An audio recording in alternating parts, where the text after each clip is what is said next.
Hey, Magic fans, welcome back. This is your captain speaking. We're here doing a draft and seeing what we're gonna get. Um, so, uh, not a whole lot on this page. Uh, yeah, all else fails, cultivate. So, some of the things we want to talk about today. So, first things first, I'd like to give a shout out to Marion Hook who made the comment about seeing the cat a little bigger. I hooked you up. Right there it is. I made the kitty bigger so you could see it. Ooh, what's this?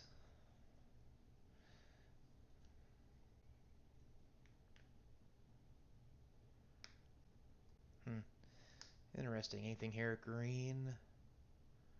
Size of denial.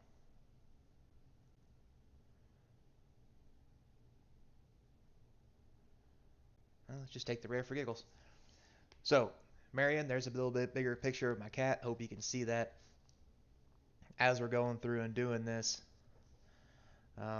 Blue green it is. It looks like. Ooh. Ooh. Instant card. Nope. Nope.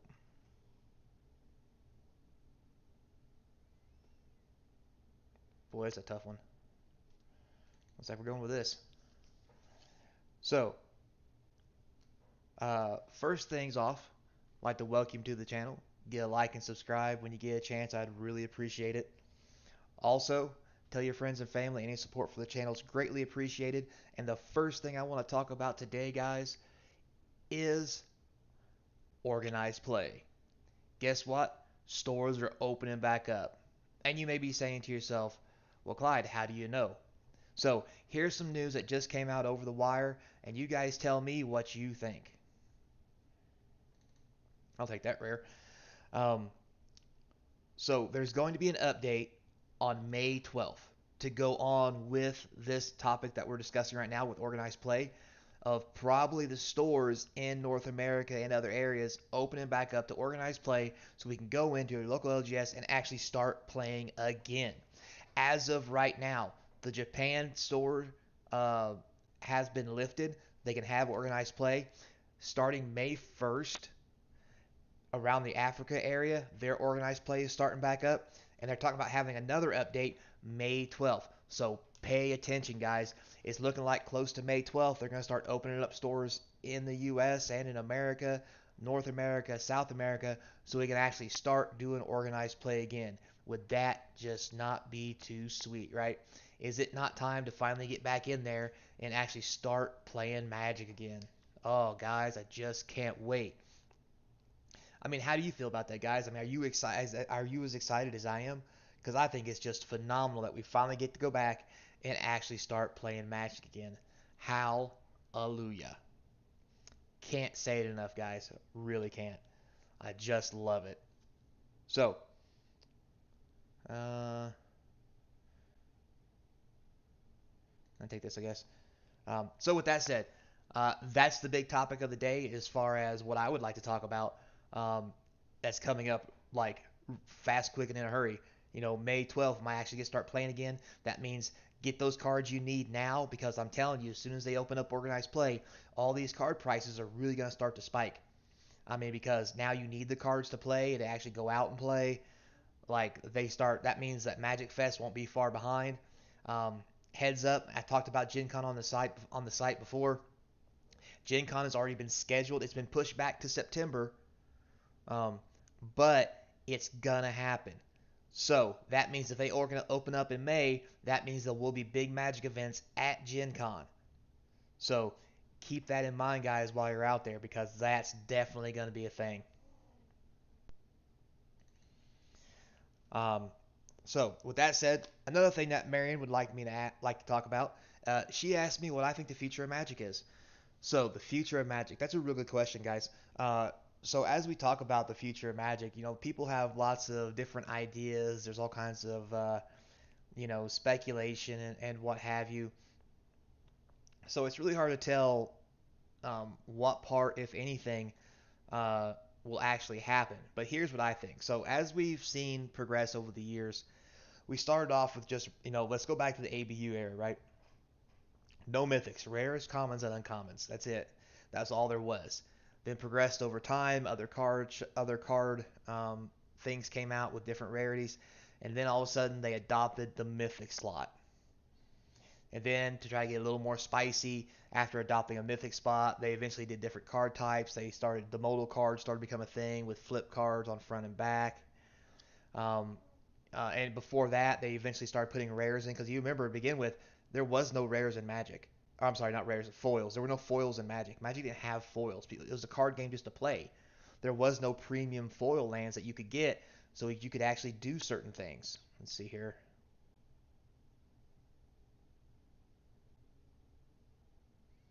Hmm, interesting. Uh, I'll take this. So, and as it's progressed on now, we started getting to alternate art cards. We started off those alternate art cards with having some chase cards as far as lottery cards go, with expeditions and things like that. And that was really preceded too, um, in itself, just by the simple fact. Oh, a black card. I do have a black card. That itself was preceded in the fact that um, if you use a vitality, when you cast next instant, you may.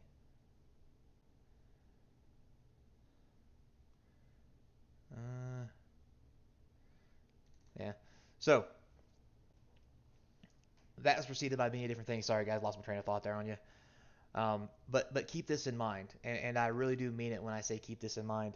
As this progressed over time, they've added more and more flashy things, more chase cards, those special cards that are going to get you to go buy those packs. We've actually seen it first. Now that I think about it, if you remember way back in the day, they actually took the time and went out, and if you remember the original Zendikar, they had hidden treasures, right? They went out, they bought old cards, old Moxes and stuff from ABU, and so forth and so on.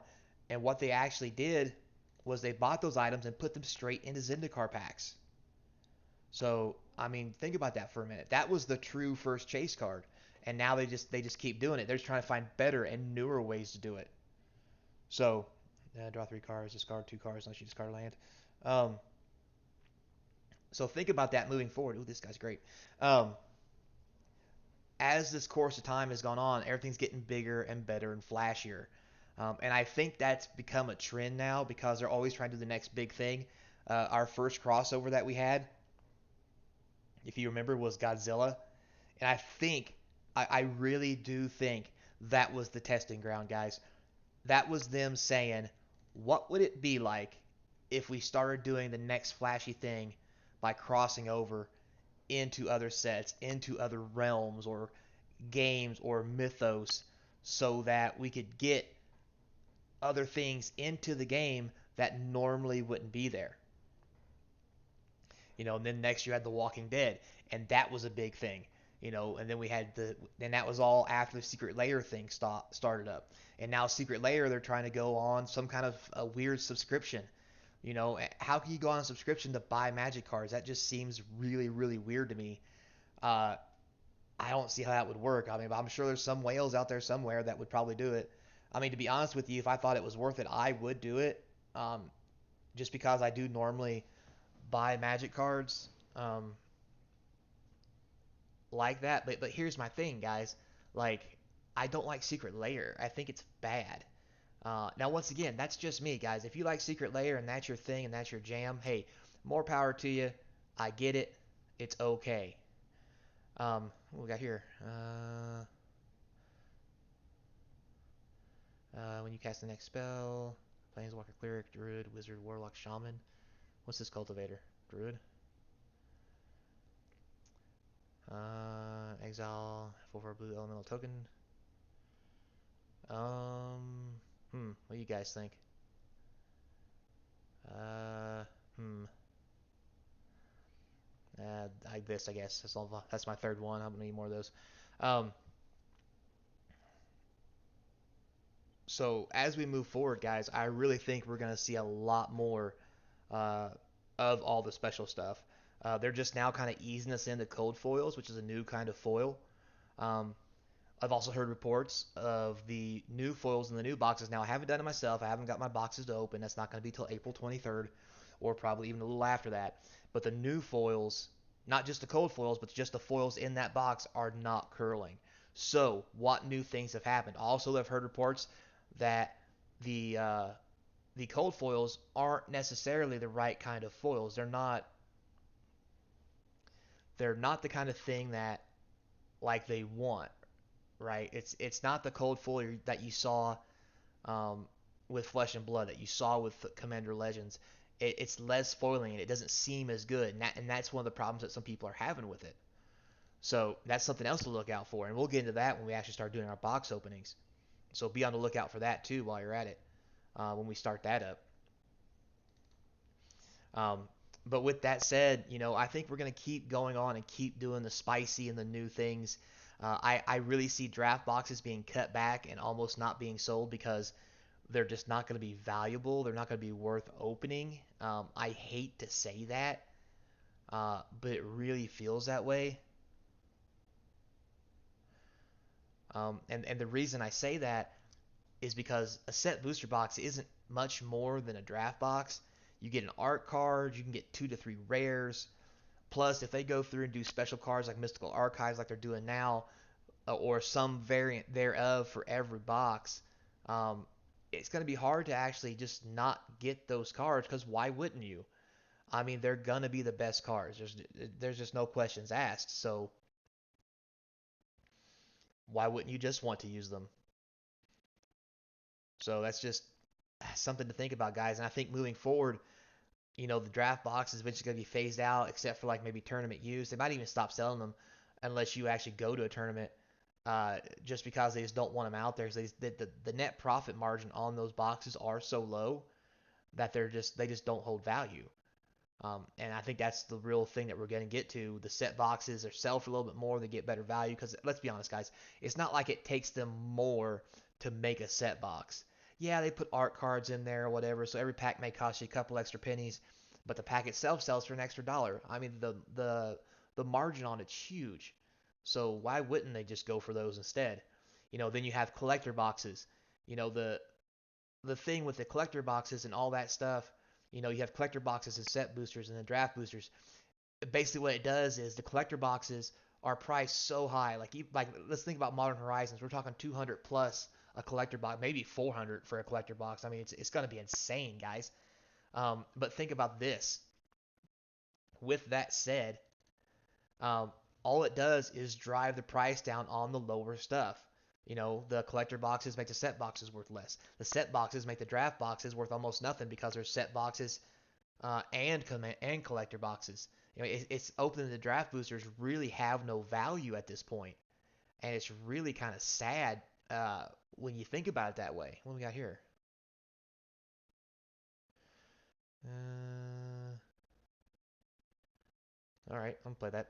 Um, so I really think that's the direction we're gonna go, guys. It's gonna be bigger. It's gonna be flashier. But I think at some point there's gonna be there will be a tipping point at some time. Um, and what is that tipping point? I honestly don't know. But there will be a tipping point, and the reason I say that is that tipping point.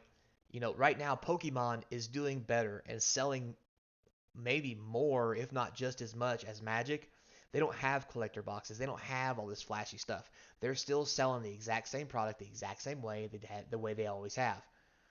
Um, and with Flesh and Blood coming out and all these other card games, like now you got MetaZoo, there's tons of them, right? It's become a market now where it's not just niche for people like, oh, I play Magic, and like, oh, you're a nerd, ha ha ha, nobody else plays that game, right? Now everybody's playing these games, not just because they like them or because it's fun to pass the time, but also because the collectability and the value of this stuff is really absurd. Like it can be a thing. You can actually play the game, use the collectible stuff, and then when it's all said and done, you literally uh, can sell the cards off and make money. Like, what better hobby could you want to have? All you gotta do is make sure you don't damage your cards and all that good stuff. Of course, don't get me wrong, guys. But even a light play or medium play card, you know, as long as it's a good card, it's still worth 10, $20 depending on what kind of card it is. Don't get me wrong and all. But still, I mean, just think about it, guys. I really think that's the way we're going. And I think the real lead into this is going to be whether or not Wizards of the Coast actually just throws their hands up and understands, um, and just takes for granted the fact that they have to have organized play. I mean, right now they're trying to do away with it the best they can because they just don't want it. But to be honest, without it, the game's not going to survive. And people are going to do it with or without them, whether they're there or not. So one of the things that they're going to have to learn to do is just buckle up and just bite the bullet because that is the future. Organized play is the future. The computer games, all this, the draft I'm doing here, there's tons of problems with this stuff, guys, and everybody knows it. You're not saying anything that people don't know. The lands come in clumps. The games can be rigged, electronically cheated. Like there's tons of stuff, right? And it's just not getting any better. I mean, they fix one thing to find out something else is wrong. So it is what it is, guys. And I really think that's the future of Magic, and that's going to be where we're going to be going. Ooh, we got here.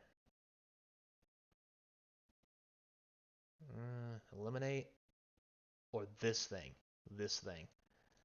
So it looks like I'm playing blue, green, black, guys. But anyway,